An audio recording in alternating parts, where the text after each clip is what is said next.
কেন্দ্রীয় বাহিনী আসা শুরু হয়ে গিয়েছে। ভোটের দিনক্ষণ অবশ্য এখনো ঘোষণা হয়নি এবং বেশ কিছু স্কুলে, সরকারি স্কুলে এই কেন্দ্রীয় বাহিনী থাকার কথা। বেথুন স্কুলে যেরকম দেখা গেল যে কলকাতায় যে মোতায়েন কেন্দ্রীয় বাহিনীর একাংশ তারা বেথুন স্কুলে থাকবেন এবং সেই জন্য একাদশ শ্রেণীর পরীক্ষার বেলা 1টার পরিবর্তে সকাল 11টায় শুরু হবে, অর্থাৎ শুরু হয়ে গিয়েছে।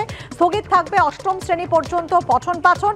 চতুর্থ পিরিয়ডের পর টিফিনে নবম ও দশম শ্রেণীর পড়ুয়াদের ছুটি দিয়ে দেওয়া হবে, কিন্তু কবে ফের নিয়মিত পঠন পাঠন শুরু হবে তা পরে জানানো হবে। কেন্দ্র বাহিনী থাকবে কলকাতার আরও বেশ কয়েকটি স্কুলে। এখানে দুটো বিষয়। প্রথম হচ্ছে যে পঠন পাঠনের উপরে অবশ্যই একটা প্রভাব তো পড়বেই, বিঘ্নিত হবেই, এটা নিয়ে কোনো আলোচনার ঊর্ধ্বে এটা।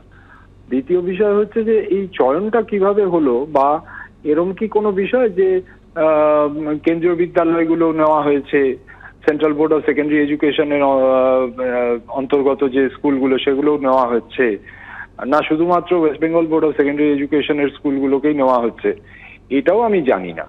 তো আমি আশা করব যে বোর্ড থেকে বোর্ডে কোনো বৈষম্য হবে না বা কোনো প্রেজুডিস থাকবে না, সব স্কুলেই নেওয়া হবে তাহলে।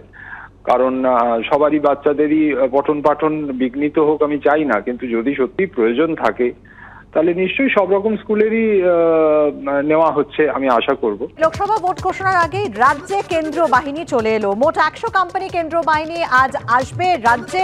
আনন্দপুরে দেখা গেল কেন্দ্রীয় বাহিনীর জওয়ানদের।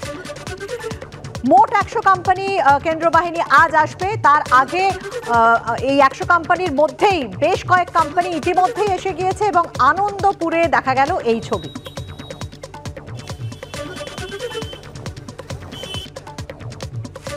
920 কোম্পানি কেন্দ্রীয় বাহিনী এবার লোকসভা নির্বাচনের আগে পশ্চিমবঙ্গে আসবে। তার আগে 100 কোম্পানি আজই আসবে।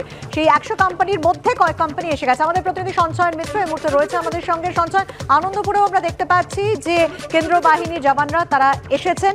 তারা কোথায় থাকবেন, তারা ঠিক কি করবেন জানতে চাইব। দেখো, আমরা জানি যে নির্বাচনের আগে ধাপে ধাপে 900 কোম্পানির ওপর কেন্দ্রীয় বাহিনী রিকুইজিশন দেওয়া হয়েছে আমাদের রাজ্যের জন্য। তার মধ্যে প্রথম দফায় আজই আসার কথা।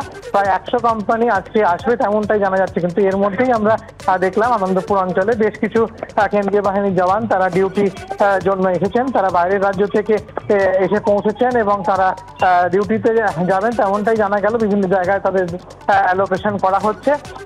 আজকে আমরা জানি যে প্রধানমন্ত্রী আসছেন রাজ্যে এবং আজকে 1 মার্চ, আজকেই প্রথম দফার কেন্দ্রীয় বাহিনীর দল আসার কথা। ইতিমধ্যেই আমরা দেখেছি বেশ কিছু স্কুলেতে রিকুইজিশন দেওয়া হয়েছে যেখানে কেন্দ্রীয় বাহিনীর জওয়ানরা থাকবেন। তার মধ্যে বেথুন স্কুলের মতন স্কুলও রয়েছে, সেখানে কেন্দ্রীয় বাহিনীর জওয়ানরা থাকবেন এবং সে কারণে সেখানে স্কুলের একটা অংশ বন্ধ করে দেওয়ার নোটিশ দেওয়া হয়েছে।